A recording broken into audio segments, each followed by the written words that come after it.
And what are we doing instead? At Copenhagen, this December, weeks away, a treaty will be signed. Your president will sign it. Most of the third world countries will sign it because they think they're going to get money out of it. Most of the left-wing regimes around the world, like the European Union, will rubber stamp it. Virtually nobody won't sign it. I have read that treaty, and what it says is this, that a world government is going to be created. The word government actually appears as the first of three purposes of the new entity. The second purpose is the transfer of wealth from the countries of the West to third world countries in satisfaction of what is called coyly a climate debt, because we've been burning CO2 and they haven't, and we've been screwing up the climate. We haven't been screwing up the climate, but that's the line.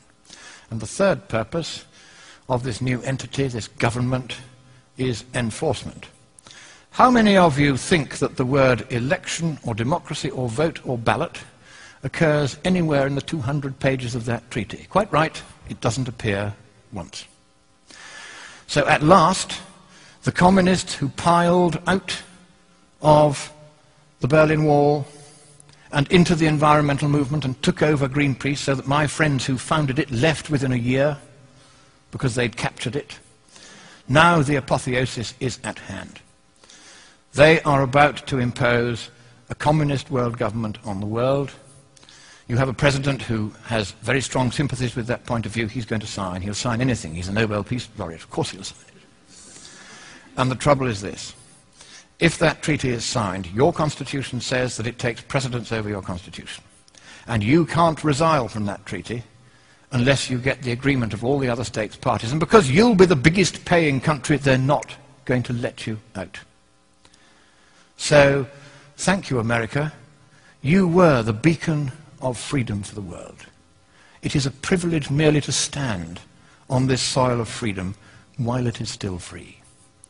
But in the next few weeks, unless you stop it, your president will sign your freedom, your democracy, and your prosperity away forever, and neither you nor any subsequent government you may elect will have any power whatsoever to take it back again.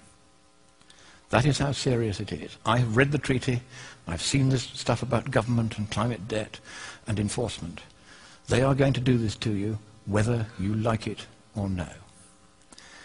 But I think it is here in your great nation, which I so love and I so admire. It is here that perhaps at this 11th hour, at the 59th minute and the 59th second, you will rise up and you will stop your president from signing that dreadful treaty, that purposeless treaty, for there is no problem with the climate, and even if there were, economically speaking, there's nothing we can do about it.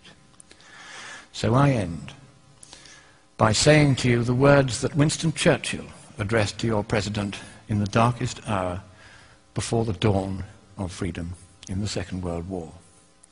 He quoted from your great poet Longfellow. Sail on, O ship of state.